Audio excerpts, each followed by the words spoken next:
Hello students, कैसे हैं आप सब लोग। आज मैं आपको इंडियन इकोनॉमिक डेवलपमेंट के पहले चैप्टर के 20 मोस्ट इंपोर्टेंट क्वेश्चन कराऊंगा। आज हमने शाम को लाइव क्लास के अंदर कंप्लीट इंडियन इकोनॉमिक डेवलपमेंट का पहला चैप्टर यानी कि Indian economy on the eve of independence को बहुत अच्छे से पढ़ा। एक एक डाटा, डेट, फुल फॉर्म, सब कुछ इंपोर्टेंट पॉइंट्स हमने रिवीजन कर लिया, एनसीईआरटी के पॉइंट्स भी उठा लिए। तो अब मैं आपको एमसीक्यू कराऊंगा और आप देखना कि 20 में से 20 एमसीक्यू आपके करेक्ट होंगे और कंप्लीट चैप्टर का रिवीजन हो जाएगा। इसको करने के बाद सैंपल पेपर और पीवाईक्यू को उठाने की जरूरत नहीं, क्योंकि सारे एमसीक्यू पीवाईक्यू के और सैंपल पेपर के मैंने यहाँ पे डाल दिए हैं। तो स्टार्ट करते हैं। सबसे पहले क्वेश्चन से स्कोर जरूर बताना कि आउट ऑफ 20 आपके कितना स्कोर आया। जो क्वेश्चन गलत जाएगा उनको लिख के रखना, ताकि एक बार एग्जाम से पहले उसको देखकर जा सको। पहला question, Dash maintain a monopoly control over India's export and import while the rest of the world with a few other country। India ना ब्रिटेन को अराउंड 50% एक्सपोर्ट कर रहा था रॉ मटेरियल का, यानी कि जो ब्रिटेन था ना वो एक तरीके से मोनोपोली कंट्रोल रख रहा था इंडिया के फॉरेन ट्रेड पे। बाकी जो कंट्री थी ईरान, श्रीलंका, चाइना, उनको ट्रेड हो रहा था, बट मैक्सिमम ट्रेड अकेले ब्रिटेन को हो रहा था। तो ब्रिटेन ने एक मोनोपोली कंट्रोल कर रखा था एक्सपोर्ट इंपोर्ट पे। Prior to India's independence, stagnation in agriculture. India agriculture, जो इंडिया का एग्रीकल्चर सेक्टर है ना, वो स्टैग्नेंट था। किसकी वजह से था? लैंड सेटलमेंट सिस्टम की वजह से, जमींदारी सिस्टम की वजह से। स्टैग्नेशन उसी की वजह से हुआ। मेन कॉज क्या था? Land settlement system. फिर है कमर्शियलाइजेशन ऑफ एग्रीकल्चर और scarcity of investment are the other point. The most important point is land settlement system. बाकी ऑप्शन देख लो। इन्वेस्टमेंट इन टेक्नोलॉजी, उल्टा लिखा है। टेक्नोलॉजी में इन्वेस्टमेंट होगा तो एग्रीकल्चर बढ़ेगा। इन्वेस्टमेंट एग्रीकल्चर फैसिलिटीज गलत। एडवांस इंफ्रा, ये सब उल्टा लिखा हुआ है। एक ही पॉइंट है लैंड सेटलमेंट सिस्टम, जिसकी वजह से एग्रीकल्चर सेक्टर आजादी से पहले का पीरियड जो था वो स्टैग्नेंट था। डेटा आपको चैप्टर के अच्छे से एक एक डेटा आपको याद करा दिया है, किसी को दिक्कत परेशानी नहीं होनी चाहिए। फर्स्ट रेलवे देखो, रेलवे जो इंट्रोड्यूस हुआ वो 1850 में हुआ। जो पहली ट्रेन चली मुंबई से थाने वो 1853 में चली। और जो रेलवे ब्रिज है लिंकिंग बॉम्बे विद थाने वो 1854 का है, ध्यान रखना 1854। Year of great divide 1921। Battle of Plassey 1757। और फर्स्ट ऑफिशियल सेंसस 1881। अब आप इस हिसाब से देख लो। क्रोनोलॉजिकल ऑर्डर मतलब क्या है? जो पहले अकरेंस है जिसकी वो पहले आएगा। तो सबसे पुराना है बैटल ऑफ प्लाजी, सबसे पहले थर्ड आएगा। बैटल ऑफ प्लाजे के बाद आएगा 1854 यानी कि फर्स्ट पॉइंट, फिर आएगा 1881 यानी कि फोर्थ पॉइंट, लास्ट में आएगा year of great divide second point. तो third first fourth second, third first fourth second यानी कि थर्ड क्वेश्चन का डी ऑप्शन करेक्ट है। फोर्थ पे आओ। असर्शन रीजन का क्वेश्चन है। आप देखते हैं क्लास की क्या कहता है असर्शन रीजन में। India become an exporter of primary product and importer of finish goods, finish consumer and capital goods produce in Britain. तो इंडिया जो है वो एक्सपोर्टर बन गया था प्राइमरी प्रोडक्ट का और इंपोर्टर बन गया था फिनिश गुड्स का। बिल्कुल सही है। तो फोर्थ का पहला ऑप्शन जो है बिल्कुल करेक्ट है। Restrictive policies of commodity production trade and tariff pursued by the colonial government। तो हमारे जो कॉलोनियल गवर्नमेंट थी उन्होंने जो रेस्ट्रिक्टिव पॉलिसी बनाई थी, जो भी ट्रेड और टैरिफ की पॉलिसी, जो भी डिस्क्रिमिनेटरी टैरिफ पॉलिसी की, भी आप कंट्री से बाहर जा रहा है तो उस पर हेवी टैक्स लगा रहे हो। जो फिनिश गुड्स जा रहा है बाहर से, जो फिनिश गुड्स आ रहा है उस पर कोई टैक्स नहीं लगा रहे। तो जो सरकार ने रेस्ट्रिक्टिव पॉलिसीज लगाई थी कमोडिटी के प्रोडक्शन पे, ट्रेड पे और प्रोडक्शन ट्रेड एंड टैरिफ पे pursue bye the colonial government, adversely affected the structure, composition, volume of India's foreign trade. बिल्कुल, जो कि एडवर्सली इंपैक्ट डाल रहा था इंडियाज के फॉरेन ट्रेड पे। तो पहला स्टेटमेंट ठीक है, दूसरा स्टेटमेंट ठीक है, और ये उसको करेक्टली एक्सप्लेन कर रहा है। तभी इंडिया जो है वो एक्सपोर्टर बन गया था जो है प्राइमरी प्रोडक्ट का, और इंपोर्टर बन गया था फिनिश गुड्स का। तो ये करेक्ट एक्सप्लेनेशन दे रहा है। तो both assertion reason are true and reason is the correct explanation of assertion, right.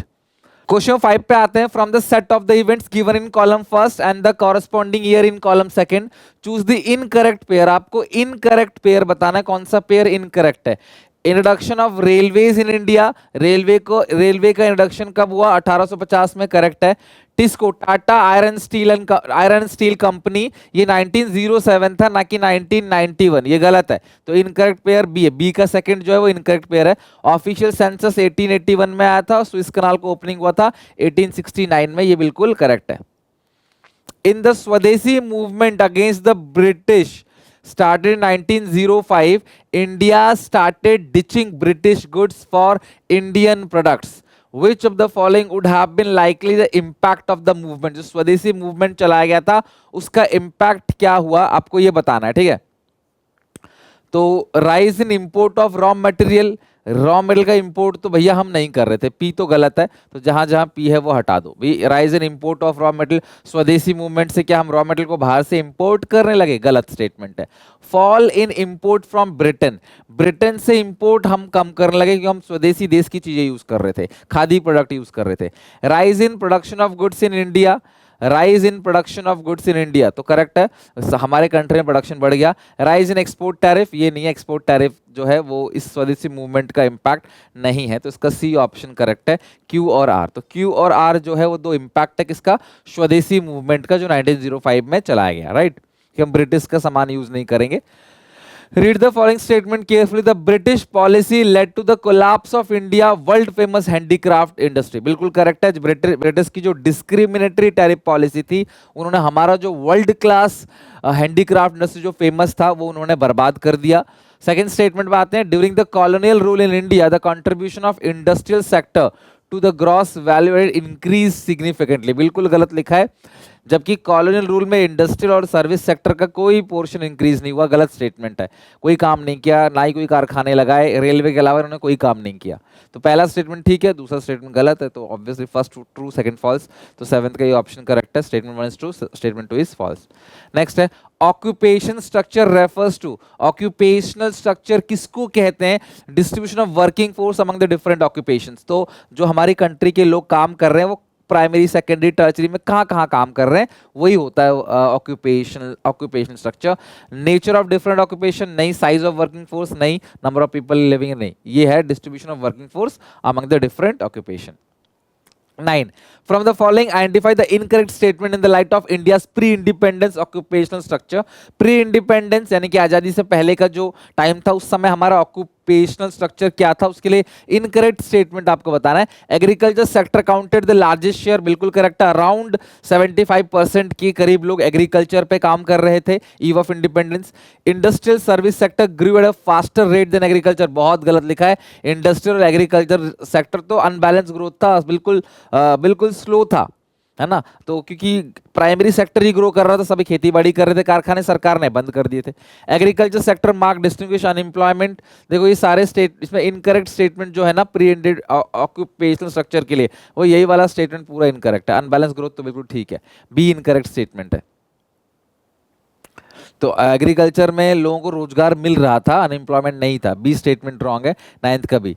10th, identify the correct statement from the following, आपको करेक्ट स्टेटमेंट बताना है। Restrictive policy of commodity production trade and tariff pursued by the colonial government adversely affected the structure composition volume of India's foreign trade. Same एक point आपने अभी थोड़ी देर पहले ही पढ़ा था, और ये बिल्कुल करेक्ट स्टेटमेंट है, पहला स्टेटमेंट करेक्ट है। जो सरकार ने रेस्ट्रिक्टिव पॉलिसीज अपनाई है, उससे हमारा जो फॉरेन ट्रेड का वॉल्यूम है उस पर काफी इंपैक्ट आया। Effective trade policy of commodity production trade and tariff pursued, देखो इफेक्टिव ट्रेड पॉलिसी सरकार ने कुछ अपनाया ही नहीं है। Liberal policy of commodity production trade colonial government adversely affected, ये भी गलत स्टेटमेंट है। Restrictive policy of commodity production trade tariff pursued by the colonial government favourably नहीं था, एडवर्स इंपैक्ट था, तो ये करेक्ट है। 10th का ए ऑप्शन करेक्ट है। In 20th century under British rule, India had an export surplus.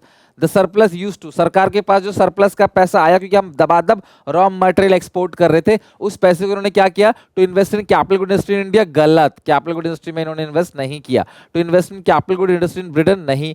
To meet the officials and war expenses, ये correct है। ऑफिशियल्स की पेमेंट करी, जो भी बाहर से लोग यहाँ पे काम करते थे ब्रिटिश लोग, उनको पेमेंट करी, और साथ में वॉर में भी इन्होंने इस पैसे का इस्तेमाल किया। To pay the salary to Indian government employees, नहीं, ऐसा कुछ भी नहीं है, तो B option, C option correct है। ये मैंने पढ़ा भी रखा है कि जो सरप्लस था उन्होंने कहां कहां इसको यूज किया, वॉर में यूज किया, इनविजिबल सर्विसेज को बाहर से इंपोर्ट करने में यूज किया, ऑफिशियल्स की पेमेंट करने में यूज किया। Which of the, और वर्ल्ड वॉर में, which of the following not true, कौन सा incorrect about foreign trade during the colonial rule? India suffered from large trade deficit, तो क्वेश्चन कह रहा कौन सा ट्रू नहीं है? Foreign trade during the colonial rule India suffer, देखो ट्रेड डेफिसिट नहीं था, उल्टा है। कॉलोनियल रूल के टाइम पे इंडिया के पास ट्रेड सरप्लस था, और अभी तो थोड़ी देर पहले आपने पढ़ा क्वेश्चन में सरप्लस को कहां कहां यूज कर रहे थे, सरप्लस को भी इन्होंने क्या ड्रेन कर दिया, अपने वॉर एक्सपेंस में लगा दिए, सरप्लस से देश का भला नहीं किया। तो कौन सा ट्रू नहीं है कि इंडिया का ट्रेड डेफिसिट था उस टाइम पे, आज ट्रेड डेफिसिट है, उस टाइम पे नहीं था। Restrictive policy commodity produce were followed, restrictive policy of commodity production were followed, ये जो ट्रू है। नॉट ट्रू बोला है तो पहला ऑप्शन ट्रू है। Britain maintain monopoly control, true है। India become exporter of primary and importer of industry, ये भी ट्रू है। सारे स्टेटमेंट ट्रू है, ये स्टेटमेंट फॉल्स है। तो 12th का ये ऑप्शन करेक्ट है। Identify which of the following indicate the adverse impact of British rule in India. British rule का एडवर्स इंपैक्ट कौन सा पड़ा? Introduction of communication network, communication network फैलाया गया ब्रिटिशर्स द्वारा, क्या वो एडवर्स इंपैक्ट है? नहीं, पहला तो बिल्कुल ठीक है, वो एडवर्स इंपैक्ट नहीं है। कौन सा एडवर्स इंपैक्ट है वो पूछ रहा है। Change in composition of India's foreign trade, India का जो फॉरेन ट्रेड का कंपोजिशन है वो चेंज हो गया, बिल्कुल करेक्ट है। जो भी ट्रेड पॉलिसीज उन्होंने अपनाई अंग्रेजों ने, उससे हमारा जो हैंडीक्राफ्ट इंडस्ट्री से हम कितना एक्सपोर्ट करते थे वो सब जीरो हो गया। Introduction of modern administrative system in India, ये करेक्ट है। Introduction of railway in India, तो ये सारी चीजें एडवर्स इंपैक्ट नहीं, ये पॉजिटिव इंपैक्ट है, यही एडवर्स इंपैक्ट है। 13 का बी ऑप्शन करेक्ट है। 14, arrange the following event in correct chronological order. तो टाटा आयरन स्टील कंपनी 1907, ठीक है बताया था 1907। रेलवे कब आया? 1850 में। स्विस कनाल 1859 में बनके तैयार हुआ और ओपनिंग यानी स्टार्ट कब हुआ? 1869 में। Year of great divide 1921। Please ये डेटा जरूर याद रखना, बहुत इंपॉर्टेंट है हर चैप्टर के। तो आपको क्रोनोलॉजिकल ऑर्डर में सबसे पहला आएगा 1850 यानी कि थर्ड, और थर्ड सबसे पहले डी ऑप्शन में, तो डी करेक्ट है। थर्ड के बाद आएगा फोर्थ 1869, फिर आएगा सेकंड टिस्को, फिर आएगा लास्ट में 1921 फर्स्ट। तो यानी 14 क्वेश्चन का डी ऑप्शन करेक्ट है। 15, identify the correct sequence of alternatives given second by matching with the first. तो आपको करेक्ट बताना है कि मैच करना है कुल मिला के। Motive of British behind deindustrialisation India, जो डी इंडस्ट्रियलाइजेशन किया, कारखानों को खत्म किया, उसका मोटिव क्या था? To serve various colonial interest like mobilising the army and shifting raw material. ये किसका है?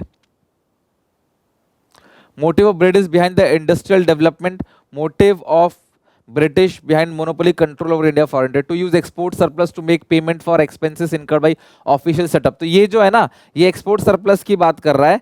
motive of British behind monopoly control, तो यानी कि थर्ड का ऑप्शन नंबर बी करेक्ट है। ये रहा। तो जो सरकार का ऑब्जेक्टिव था मोनोपोली कंट्रोल का ओवर इंडियाज एक्सपोर्ट इंपोर्ट, उससे जो सरप्लस आया, उस सरप्लस को इन्होंने क्या किया? कॉलोनियल सेटअप में इन्होंने इस पैसे को यूज किया, वॉर में यूज किया। वर्ल्ड वॉर में जो है ब्रिटेन ने पार्ट लिया था, तो उस वर्ल्ड वॉर में भी इन्होंने इस पैसे को यूज किया। तो ये करेक्ट है थर्ड का बी। तो थर्ड का बी कहाँ पे है? दो जगह है। अब ए का सी या फर्स्ट सी या ए क्या है? ए तो इसका लग रहा सी देखते हैं। To get the raw metal from India at cheap rate and sell the finish goods in India at higher prices. तो ये है डी, जो हमारे यहाँ पे कारखाना खत्म कर दिया, खत्म इसलिए कर दिया ताकि हमारे यहाँ से रॉ मटेरियल अपने देश में लेके जा सके, अपने यहाँ इंडस्ट्रियलाइजेशन को प्रमोट किया और वहाँ जो फिनिश गुड्स बना उसको इंडिया में वापस लाके बेचा। तो इसका ये सी ऑप्शन करेक्ट है। ए का सी हो गया, बी का बी हो गया, तो सेकंड वाले का जो है ए करेक्ट है। पहले का सी और दूसरे का हो गया ए, तीसरे का हो गया बी, यानी कि इसका पहले का हो गया सी, यानी डी ऑप्शन करेक्ट है। 15 का नहीं, डी नहीं, ये ए ऑप्शन करेक्ट है। पहले का सी हो गया, दूसरे का ए हो गया और तीसरे का हो गया बी। ए ऑप्शन करेक्ट है 15 का। 16 पे आओ। On the eve of independence India's demographic condition was characterised by which of the following? Low level of literacy correct है। लो मोर्टेलिटी रेट नहीं, हाई मोर्टेलिटी रेट था, ठीक है। तो high mortality rate, low life expectancy, high level of literacy गलत, low level of literacy है। High mortality rates ये भी करेक्ट है। हाई लाइफ एक्सपेक्टेंसी भी लो थी, तो डी ऑप्शन करेक्ट है 16 का। लो level of literacy, high mortality rate and low level of life expectancy rate. Just 32 years थी उस टाइम पे। Read the following statements carefully. Under the colonial rule basic infrastructure like railway, post, telegraph was developed। तो British rule के अंदर इसको हमने British ने develop किया, तो ये बिल्कुल ट्रू है। The real motive behind the infrastructure development in India was to strengthen the British interest. बिल्कुल ठीक है, अपने फायदे के लिए उन्होंने किया। तो दोनों स्टेटमेंट ट्रू है। तो यहाँ पे हमारे यहाँ जो भी रेलवे, कम्युनिकेशन या रोडवेज इन्होंने बनाए वो अपने लिए बनाया है, वो हमारे लिए नहीं बनाया उन्होंने बनाया खुद के इंटरेस्ट के लिए, अपने फायदे के लिए उन्होंने बनाया।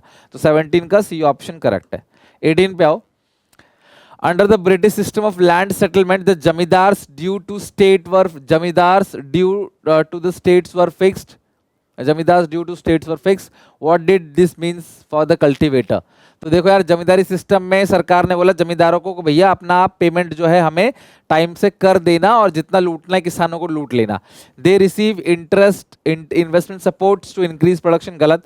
दे were exploited and force to pay the rent regardless their produce, भाई ये बिल्कुल ठीक है, सेकंड बिल्कुल पॉइंट ठीक है। They had to support the landlord against the oppressive policies of British, support of the landlord, ये भी गलत है। They were force to shift from food crop to commercial crop leading to food scarcity. तो देखो ये statement तो ठीक है, लेकिन यहाँ पूछ रहा है कि British system of land settlement के बारे में पूछ रहा है वो, कि zamindar due to the state were fix, मतलब भैया आपको आपकी कितनी भी प्रोडक्शन हो उससे मतलब नहीं है, आपको किराया फिक्स देना ही देना है। तो 18 का बी ऑप्शन करेक्ट है। 19, India entered second demographic transition 1921, जहां बर्थ रेट बढ़ता है और डेथ रेट जो है वो घटती है। फर्स्ट डेमोग्राफिक ट्रांजिशन क्या है? बर्थ रेट बढ़ रही है, डेथ रेट बढ़ रहा है। सेकंड में बर्थ रेट बढ़ रहा है, डेथ रेट घट रहा है, जिसकी वजह से पॉपुलेशन एक्सप्लोजन होता है, पॉपुलेशन तेजी से बढ़ता है। तो इंडिया सेकंड डेमोग्राफिक ट्रांजिशन में एंटर कर गया था। Which of the following statement is not true about the demographic condition of India? कौन सा ट्रू नहीं है? Infant mortality was high, तो डेमोग्राफिक के अंदर इन्फेंट मॉर्टेलिटी रेट नहीं आता है। After 1921 India enter the second demographic transition, not true बोल रहा है ना। तो infant mortality rate was high, ये भी ठीक है वैसे तो, हाँ ये भी ठीक है और ये भी ठीक है, मतलब दोनों स्टेटमेंट ठीक है, और ये भी आता है क्लास उसके अंदर ही, डेमोग्राफिक के अंदर ही आएगा। Life expectancy was too high, life expectancy जो है वो बहुत, ये गलत है, लाइफ एक्सपेक्टेंसी लो था, 32 ईयर्स था। फीमेल लिटरेसी 7% था, सारी चीज़ें ठीक है, ये भी आता है डेमोग्राफिक के अंदर बेटा। सी वाला जो पॉइंट है वो गलत है, आते डेमोग्राफिक के अंदर ही है, लेकिन सी वाला पॉइंट नॉट ट्रू है, तो 20 का सी ऑप्शन करेक्ट है। अब बताओ आउट ऑफ 20 कितने एमसीक्यू आपके करेक्ट गए, आप मुझे बताओ कमेंट सेक्शन में, और जो गलत गए ना उनको लिख के रख लो, स्पेशली टिस्को की डेट आप याद रखना, बाकी जो भी डाटा था उसके अंदर वो आप अच्छे से लर्न करना, राइट। चलो तो आज हमने रिवीजन भी कर लिया पहले चैप्टर का, एमसीक्यू भी अच्छे से बना लिए। अगली क्लास में सेकंड चैप्टर स्टार्ट करेंगे और उसको एंड भी करेंगे विद ऑल एमसीक्यू। तो अच्छी लगी वीडियो को लाइक करना, अपने दोस्तों में शेयर करना। मिलते हैं नेक्स्ट वीडियो में, till then take care, bye bye.